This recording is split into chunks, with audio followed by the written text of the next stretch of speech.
Okay, what's up, everybody? Welcome to our MOCA weekly town hall. Not a podcast. I'm not going to make that mistake again. We're happy to have you. I'm Max. Underneath me is Colborne. We have Diane Al-Yad to my right. I think that the camera outline is the same for everybody. But what's up, guys? How are we doing? Hey. Hey. Oh. All right. Well, whatever. What is that? Oh, okay. Yeah. Yeah. Nice.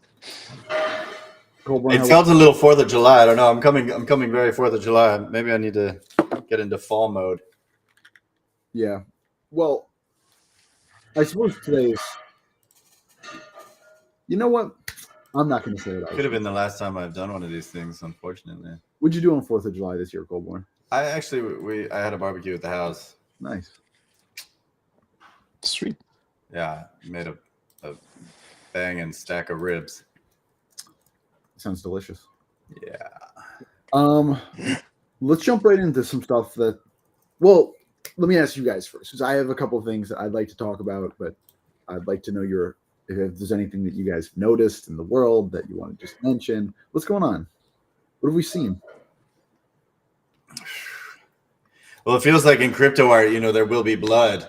Otherwise, I'd say things on the crypto market side are progressing kind of nicely. Are they? What's going on? Maybe there's some bubblings of a potential altcoin season. Talk to me. Why? Bitcoin's holding ground. Well, Solana just kind of broke out, and it looked like Avalanche broke out too. And it's that kind of, we're approaching October. Do you believe in that kind of like? Yeah, I do. I actually believe in the cyclicality, and I believe that most of this is just algorithmically controlled. Yeah, you mentioned that before. I'd love for you to go into more. I think you mentioned that more in our internal meetings, but can you go into more detail on that? Because you told me, or you talked about this, and it got me down a rabbit hole, and I'd love to just have it on the public record. There's very few substantial market makers in crypto, and we've in the past seen the way that they hunt levered longs, and they can 100% move these markets, and I think they're moving these markets in the way that is most profitable, but also that fits these big gaps up and then these collapses. The more volatility there is, the more money there is to be made. But doesn't it seem like there's less volatility than ever? Yes and no. The gains happen so fast, and then it's so quiet. And I think that is because no retail is playing, because interest rates are so high. There's just not a lot of liquidity sloshing around, which gives the market makers even more power to do what they want. Interesting. I guess, what is the so I mean, we've talked about like how so basically, I think they're the ones that are controlling the sell walls. Okay. Right? We know there's going to be at least some, there's been a ton of positive ETF inflows. There's money coming into Bitcoin, there's money coming into Ethereum, but they're the ones that keep pushing these down, accumulating. So eventually they can just rip it. Yeah, but if the greatest opportunity to make money is to kind of rip the price and have this kind of FOMOing in of retail and this increase the volatility, like, I guess maybe I think from a different time horizon. I just naturally think of a different time horizon as an individual investor versus, a large market maker a la Grayscale or BlackRock. Greystone? BlackRock? It's Grayscale, right? Grayscale did the ETF. first trusts. Yeah, but I got the nomenclature right. Having just a brain. BlackRock is BlackRock's a big one with IBIT. But either way, like, why continue to wait? Why not just purchase and then rip the price and then wait for the volatility and then make your money there? Like, why? because the longer you wait, the more you accumulate for cheap. And you would consider what we have now accumulating for cheap compared to, I guess, What's to come? we're thinking about. I mean, compared to what I think the next 2 months are going to be pretty righteous. It's interesting. Like I trust your attitude so much. And maybe I'm just so jaded, but like, I have no. I don't see the signs, and then maybe I'm willfully naive. Right? Well, it is definitely new because I feel like at least in the other 2 cycles that I was involved in, there was real genuine catalyst for retail excitement. This is different, right? This is the idea that finally institutions are here and institutional money is going to be moving this next leg. I guess because there is no retail money. I guess the difference experientially is that when I really got into this, and by got into it, I mean like 2021 October when like I kind of found MOCA and started working with you guys, and then 2 months before in August when I had started minting the Solana NFTs and kind of got into this whole world. And then in 2017, I just bought some Bitcoin on like Robinhood or whatever it was, Coinbase. All of which is to say is that I never saw the lead up to these things, right? I was only ever riding the wave of pre-existing fervor. And so it's hard for me to recognize any signs outside of like pre-existing mania. And maybe because over the past number of years, and I agree with you that it's cyclical, right? And it seems to be these 4-year cycles.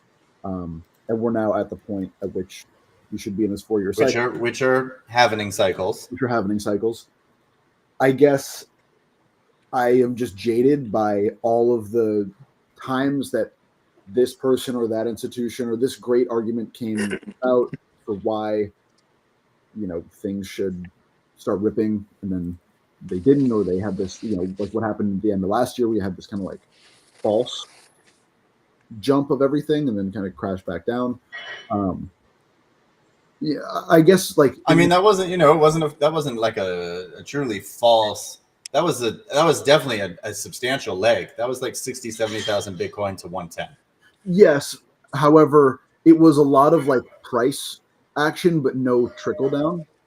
And I think that like I still think of everything from a kind of ground up, or not a ground up, like the what was it, Batsup Yum's funnel kind of idea that like it starts with coins and then or major coins rip and then altcoins rip and then NFTs rip and then art rips, but more as a way of just demonstrating that like ideally in one of these like super cycles, you have all this money kind of being generated up top and it slowly kind of funnels down to like crypto culture in general. And that period, though it was characterized by like rapid price increase of the main coins, was still to me more about like the closure of these businesses and like the fervor of a thing like the Hyperfi coin where it jumped up and then came down. Mm-hmm. So let's take it there. Like Bitcoin is the block at the top. Bitcoin ripped, right?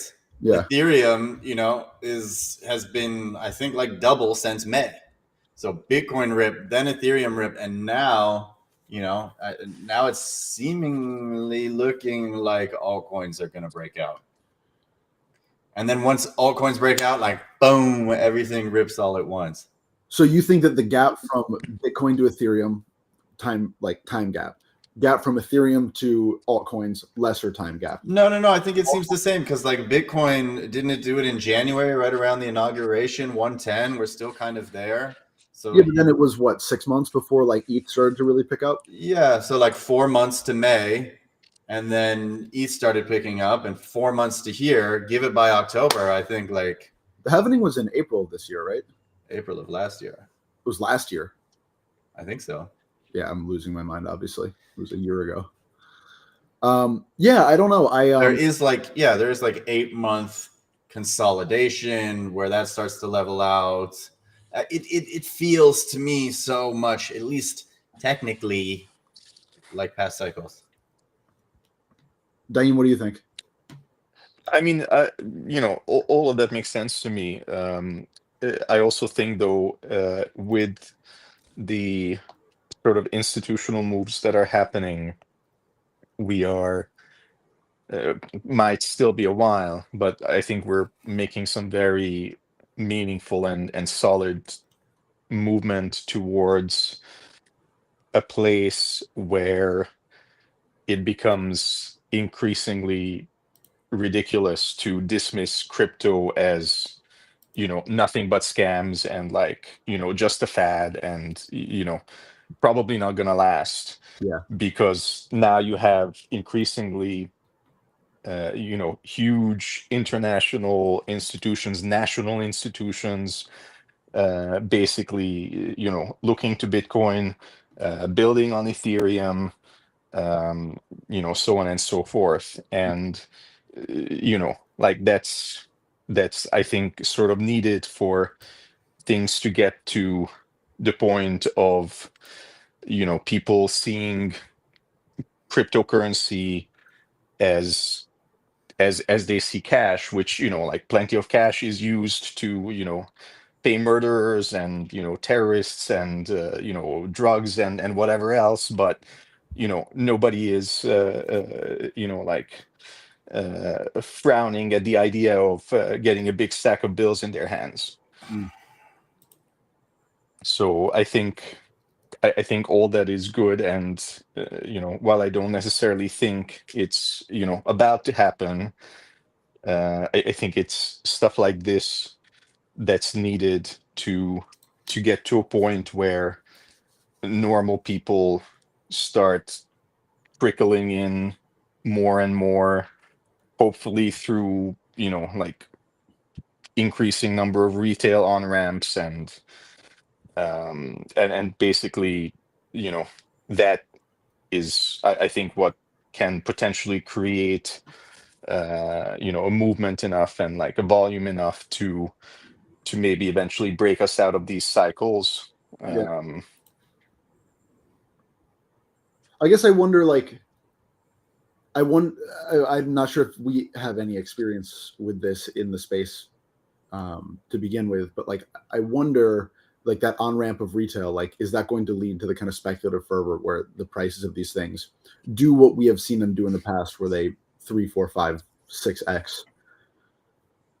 Or is it like kind of this continuous process of like slowly going up, and then Bitcoin's at 140 and everything else is just a little higher, and then 6 months go by of consolidation, and like if Bitcoin goes up to 180? I mean, look at the past charts. These things, altcoins will do, like major altcoins will do 5, 10x in 2 months. Mm-hmm. Like I could totally see $1,000 Solana by the end of November. Be crazy. I mean, that's the kind of thing, I suppose, that like when that happens is when the fervor happens, and then I feel like the retail on ramps kind of happen like in the consolidation period. Does that make sense? Like all of the opportunities to like get in exist now, so that when people finally get in, or I guess when there's this fervor, it is easier for people to get in. I guess it just doesn't seem like it's any easier now to buy crypto, steward crypto, do anything with crypto than it for the average bear than it was in 2021. Like Coinbase is I think it is substantially easier. Talk to me. Why? I mean, you can just jump on Robinhood. Probably anybody like us at this point has an app on their phone where they might maybe have a little bit of money and they could find some product to begin to play. Yeah. Didn't PayPal do something too, crypto-wise? PayPal, I'm sure. Yeah. All of these people. It's just another market. It's totally accessible. It is. I think the distribution is a little bit bigger. Yeah. It's gonna be interesting. I like having this conversation every couple of months or so, because it's I can't wait to return to this in 2 months. Hopefully. Well, we'll return to it either way, but hopefully it's not as a reputation. This is the Museum of Crypto part. Funny. Yeah. Yeah. Do we want to talk about art? There's art in the chart. Can't spell chart without art. That's something you must have been saying for the last like 6 years. I should have been. We should rebrand totally. You can probably copyright that. Yeah, trademark it. The art of the chart. We could start a trading group in our private Discord or Telegram channel. I feel like you could start a private trading group. I'm not sure I could start, like I'm not sure we are as useful to a private trading group as you are. I mean, because I'm just gonna say my chips are placed. I'm in. I'm ready for an altcoin season. I was talking to somebody recently for just an interview for a piece I'm writing, and they said that like we were just talking about the market in general, and they're like, I'm an NFT person. I didn't make a bunch of money in crypto before this. All my money is in NFTs. So until NFTs do well, I don't have money to like deploy into other things. And I wonder how much within like the like our part of the culture itself, how widespread that is. If like I don't know. I think it might even be worse, honestly. I think there's probably large swaths of sort of silent victims who, put all this money into NFTs and, basically at best didn't get much out of it. At worst, may have ruined themselves financially.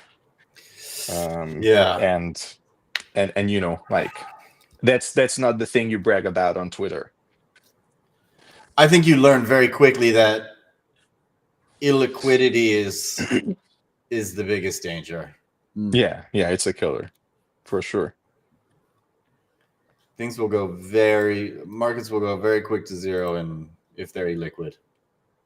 Yeah. Even if they're liquid. I mean, look what happened to like the meme coin fervor. Yeah. Or even just earlier this year. But then, at that, you personally being illiquid, like, it might be nice if you're sitting on stuff that you have every conviction will, moon in a year or 2 years or 3 years. But if you need the money now, eventually you could end up in a place where you have to sell no matter, how underpriced it is. I find a lot of the arguments for long-term holds of everything, but like Bitcoin, Ethereum, and some of the major altcoins, like whether we're talking about NFTs or certain artists or coins, like I think the idea that any of the evolution of the space of any of these spaces, the ones nestled within each other, are predictable, and that like any of these like arguments based on today's logic will hold, I feel like are pretty false. I mean, they're specious, and like some of that is just sort of the toxic positivity in the space. But it's just a misunderstanding, I feel like, of crypto, where part of what this whole thing is an exercise in unpredictability, or has been at least a seeming. I guess if you can insert volatility into that for unpredictability, but like the rise and fall of things it happens so quickly, and I wonder if like we're going to see that with like artists too, artists from like this kind of most recent class, the AOTM, Christie's, Sotheby's, Toledo Art Museum, like this class of artists who have been kind of like christened at the top. Like I wonder if any of the arguments to their continued market dominance are going to hold. No, I'm sure not all of them will. And I think part of the issue is that, I feel like sometimes these, only up diamond hand, whatever type, I'll call it narratives, but I think that's giving them far too much credit. But these ideas, I think, often come from people who themselves probably recognize and may mistakenly assume that everybody else does too, that this is less about saying that they really truly feel like, absolute conviction that this stuff will be worth 100 times, 10 years down the road, and more about trying to, whip up excitement for, more people to buy tomorrow or today, Do you guys? right? Because if Yeah. somebody else buys tomorrow or today, then, the day after that, you can sell for more. So this makes me think about, and I have been thinking a lot about like Labubus. That's funny. Me too. Just because, at least for me, it's because they so mirror a lot of the same characteristics and hype around NFTs back in 2021. The kind of like blind minting aspect, the like showing off your rarity aspect, the financial speculation aspect, and like, that's valued. I think they're valued at like that company or the founder is valued. He's like a 2 or 3. Yeah, his net worth rose to like $2 or $3 billion. And Daim, I was listening to what you were saying, and it made me think of this guy and this like. There's a strange, at least for me, it seems pretty clear that like that market's not going to hold. Like that this is a fad, and that it's going to like drop off. And it's everyone's Labubus? yeah. It kind of seems Yeah. to be an agreeable thing, right? Like I don't nobody. But like, But I think you're. Sorry, go ahead. I haven't heard any takes, and I've read a lot about Labubus. Nobody kind of thinks that like 10 years from now these are going to continue to be like deeply sought after. But also, I think, like, I feel like that's a. I don't know. I see Look, the similarities you point out. Go ahead. well, I was just going to say, just take it back to the artist du jour, the moment. The bigger your bubble, the more you come down, the much harder it is to J curve like up and out of the bubble. Yeah. Right? You do not want to really be of the moment, but you always want to be in the scene. Yeah. Well, Right? because eventually you get to that Claire Silver level where, only selling out, in a day and a half, as opposed to, the first hour is suddenly, an arguable failure. I mean, when that support starts to fall out from under you, it's very far to the ground. Yeah. And you fall very quick. quick. And it's self-perpetuating, right?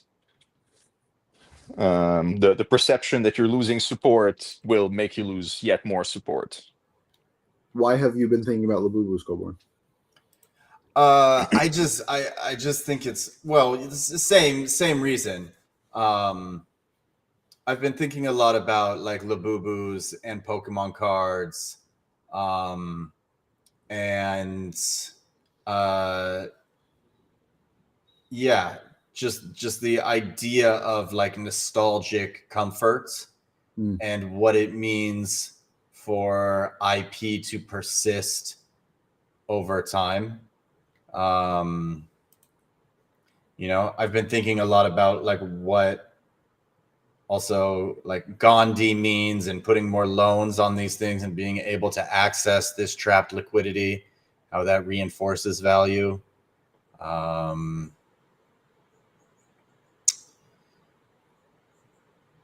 Yeah, I don't know. It does seem at this point almost a little bit absurd. Maybe we should just talk about Christie's for a bit. Yeah, totally. I mean, I'm on record as saying I think it's good that they shuttered their crypto art department. I don't think that anything that Christie's did I mean, I am not alone, and perhaps I am willfully naive to the people who like worked really hard on this project and at that department, and people who put their blood, sweat, and tears into artists, whatever. I'm sure.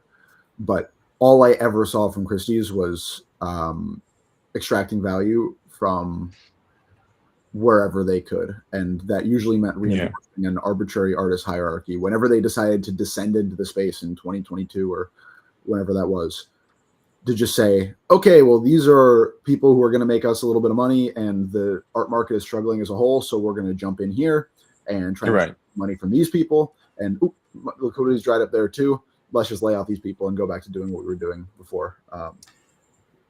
There was I will just provide a counterpoint that I liked Nicole, and I think Christie's was doing. There was some good work being done, and I do know of a. It was a physical work. It was a painted work that went to a family that I had grown up with that had nothing to do with crypto art at all. So there was at least some breaking ground of introducing new artists to probably more traditional collectors.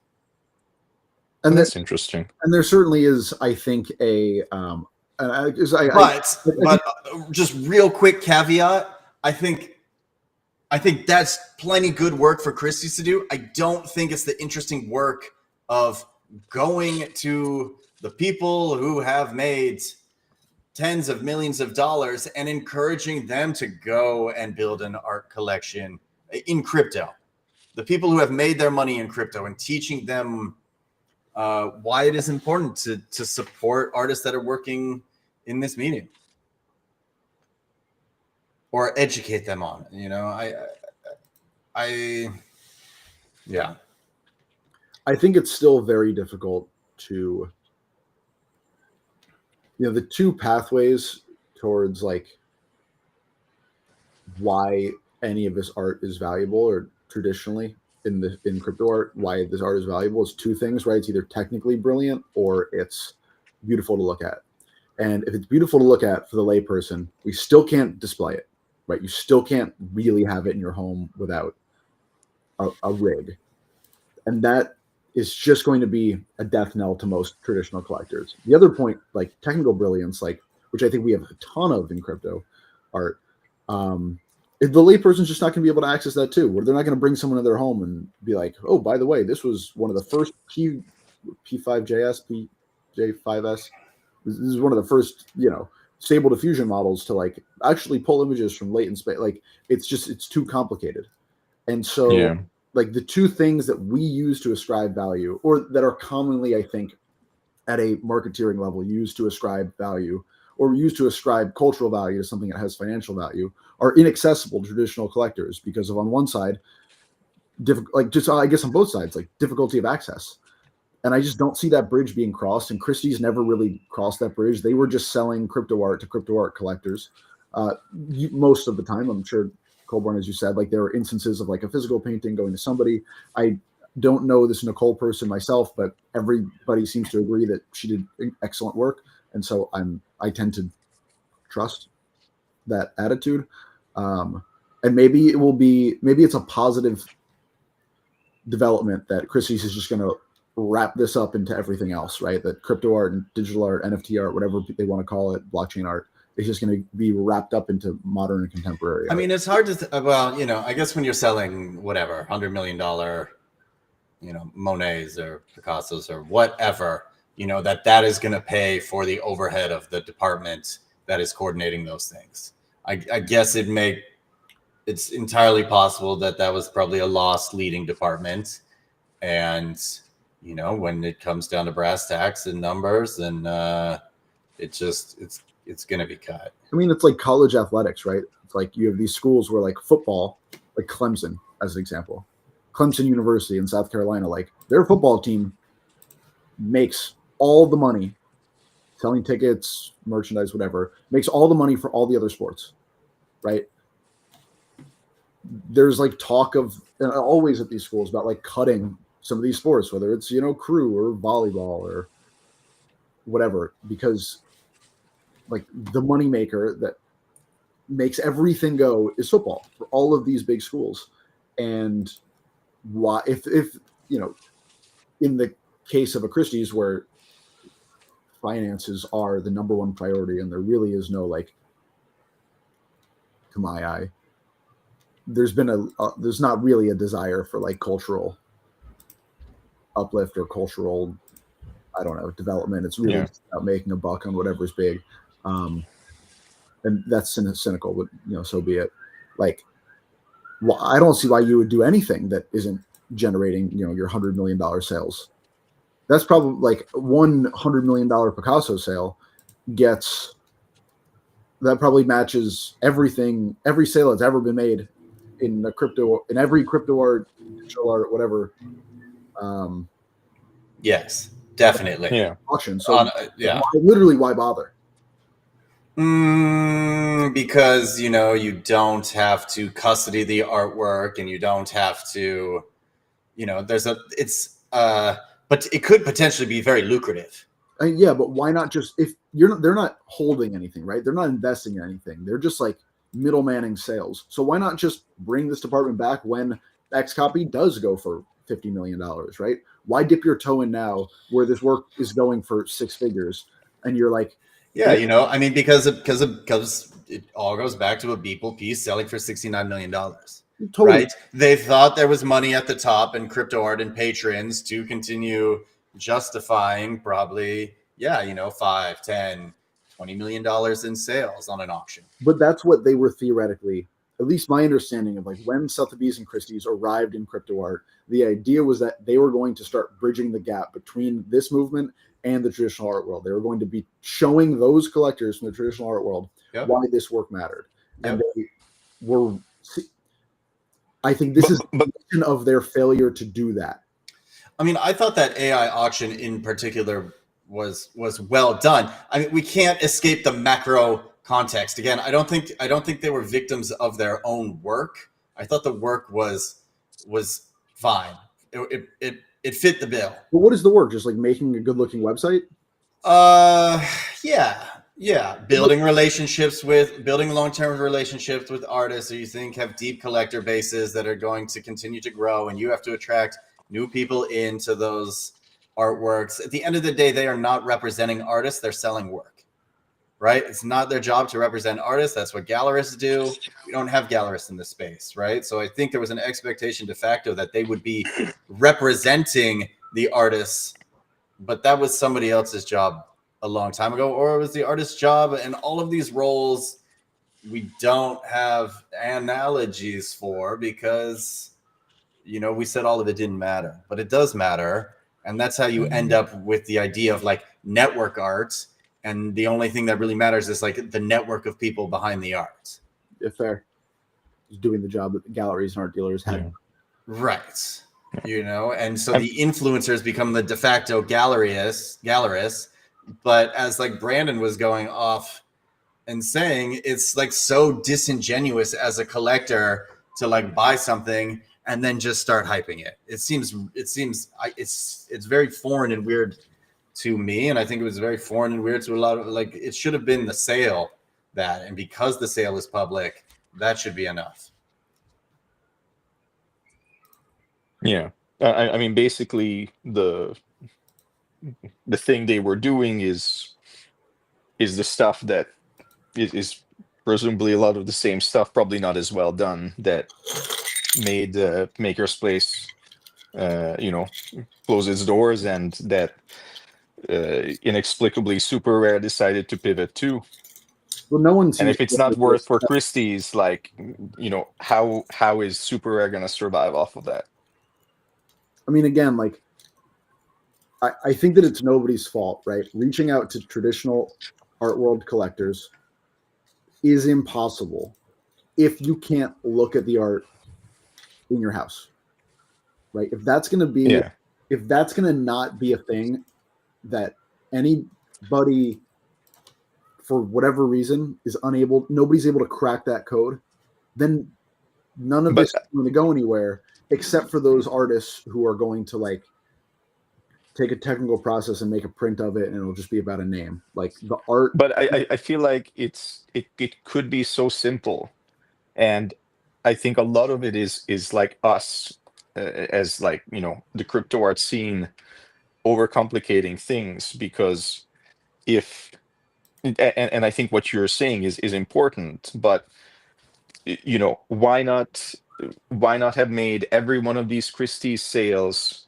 that expected to bring in enough money such that the NFT is transferred however it's transferred, even if, as I'm sure was the case in many cases, just to some sort of Christie managed proxy holding wallet, and also make it clear whether on the website or whether through the private sales, staff person at Christie's, that this comes with basically a high quality digital frame that's set up basically to just plug and play into an electrical socket, and uh, you know rigged with the storage device to actually store the media for the given NFT, and let it be placeable as though any other physical artwork.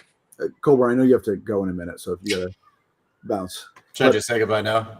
yeah, It was fun. It was interesting. I wish we had more time. But thank you guys. take it. Thank you. Ciao, Peace. ciao. And of course, like that idea is generally unappealing, because more often than not, we like to pretend that somehow it's significant that the viewing device have authenticated the owner wallet of the NFT artwork, and like it's completely fucking irrelevant. I think you're totally right, but I think that there are like practical concerns here that like sound really ridiculous on their face, but I think are really important. Like, I have infinite objects in my room, and I can't keep them on because at night they glow, and like I don't sleep with a nightlight; I sleep in darkness, and like so I can't have them on all the time. And if I do have them on, I need to like turn them off for like 3 hours until I go to bed because they don't just shut off. Like, there's a concern about like, do you have an outlet in the right place? Right? There's a concern about like, do I need to have an extension cord running through my living room to show these pieces? And I know all of that is like silly, and it is silly, and it's like trivial.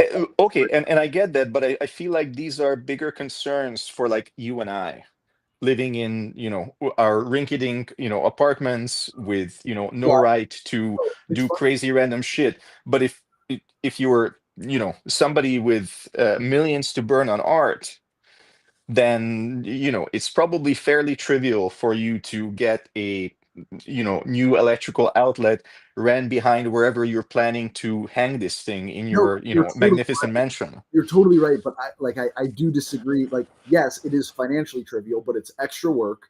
And look at my apartment. I have wires everywhere. It's just wires, wires, wires. Like, I live in this little, Yeah. you said rinky-dink apartment, right? If this was a really nice manicure space, like, again, I'm thinking about competition with these like traditional artworks that are like hanging just above like a sofa in like a beautiful living room.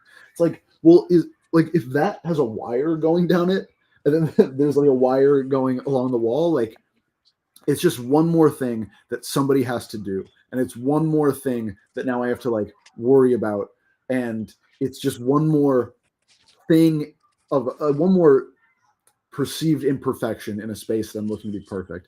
And I'm not saying that it should be disqualifying in and of itself, and I don't think it is.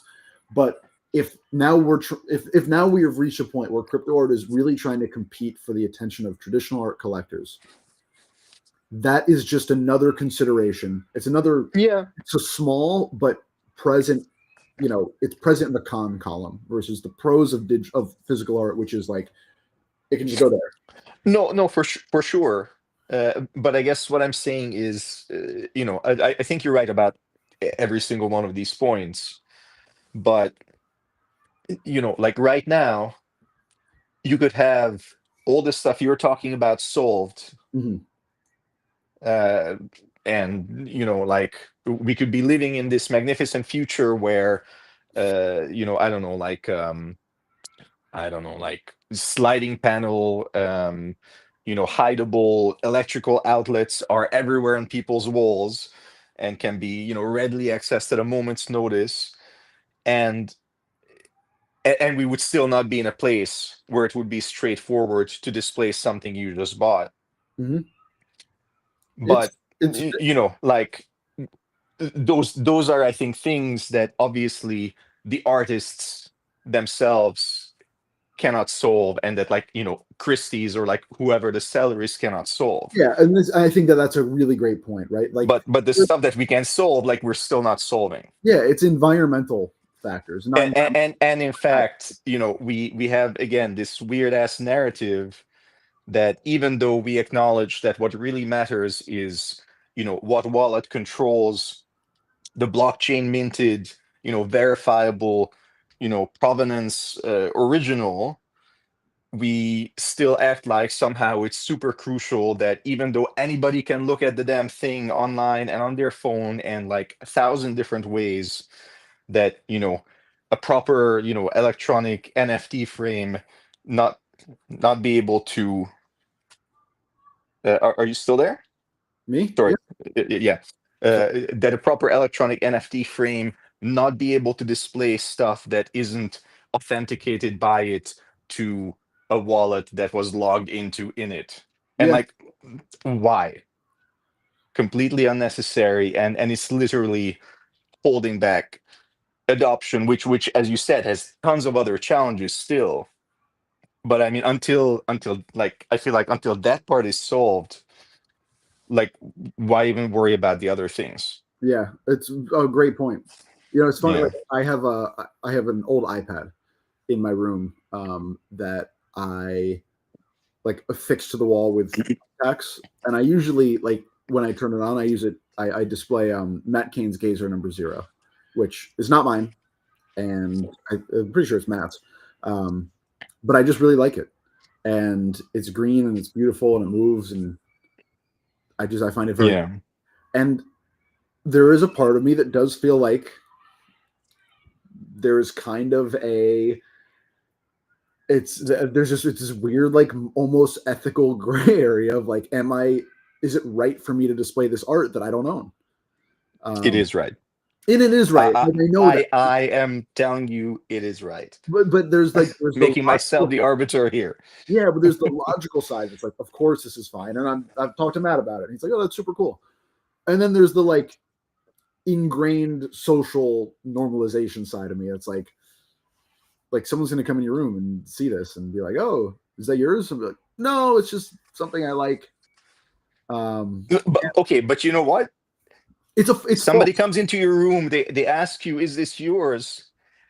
You tell them no, and then you jump into the fact yeah. Well, how crypto art, one of the ways crypto art democratizes art is by lessening the significance of ownership and disconnecting it from the ability to enjoy the art. but I think in a way that like that proves kind of what we're talking about, right? Which is that like you can just buy a screen and put anything on it, and like you don't need to purchase this art from a Christie's, from a Sotheby's, from a gallery, right? You can just say I like that and put it on your screen.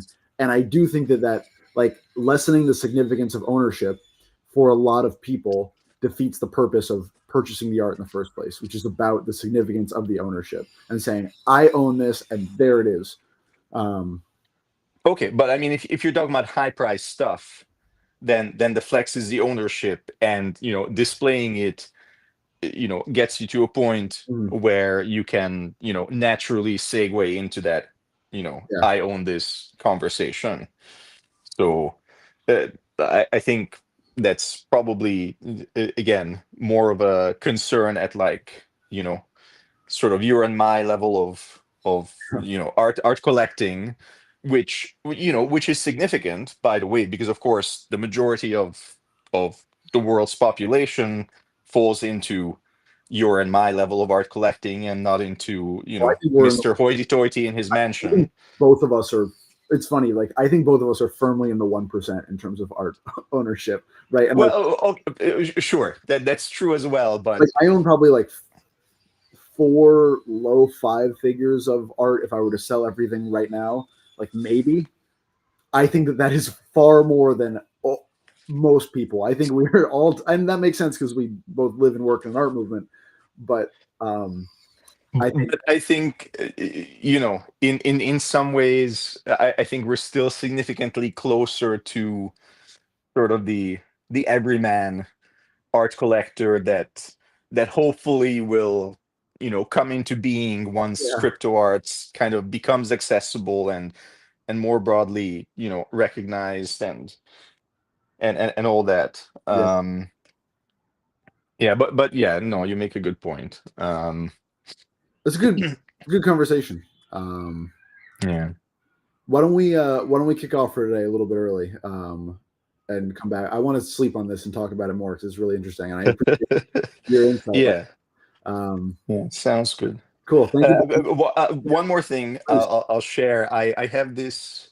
I've long had this notion in my head as to what the sort of ideal sort of future version of like the average or like default normal NFT frame, or not NFT, like art display frame, electric display for art should be. And I'm envisioning it and have for years, not as like a dumb TV screen with a remote or like an on-off switch somewhere, even if it does automatically start the, I don't know, art slideshow loop or whatever, Mhm. but something a bit more sophisticated than that, with probably like combination of like heat sensor and or um, some sort of microphone for detecting whether or not there's people in the room, Hmm. and sort of having it automatically decide whether or not the screen should be on or off on that basis, so that if it's nighttime, then it will automatically turn off even if you don't bother to do so. But more significantly, especially if there's audiovisual art playing on it, um, the audio in my mind should be based on proximity. Totally makes. So if you're in a big ass room, like the audio shouldn't be playing by default. It shouldn't be playing just because there's somebody there. Like, let the frame be able to detect in some reasonably intelligent way, is someone actually looking at this? And if someone's looking at it, then gently turn on the volume to a reasonable level for that person, and I mean, really, let that experience play. it doesn't even have to be a frame. It can be a system, right? Like a home system, right? A camera in the corner, and it just turns like with some kind of AI, and it turns things on based on proximity. Because I'm thinking about like walking into a room and just having things turn on, like automatic, not even just a screen, but like lights and things, right? Like as you walk a hallway, like lights come on behind you, and like that's definitely doable based on like the like technology. It's very interesting, and I like that idea, and I've never considered that myself. That is a dynamite idea, so if you steal it,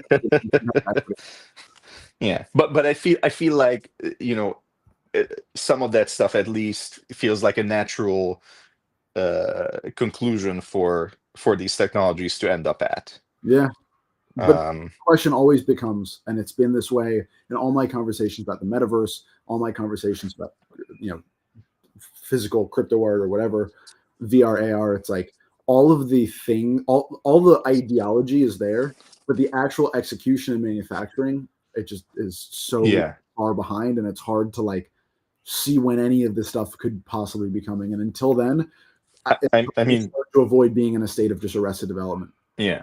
I mean, looking at the AI scene, I'm half expecting, maybe this stuff will initially be first developed for, Chinese millionaires. Maybe. And from there it'll, eventually trickle down to the masses, first in Asia, and then, eventually to, the boonies in the West. Sure. As long as it gets here eventually in some ways. That's yeah. All right, cool. We'll wait. All right. Thanks very much, man. And thank you everyone for being here, and we'll be back next week. And take care, everybody.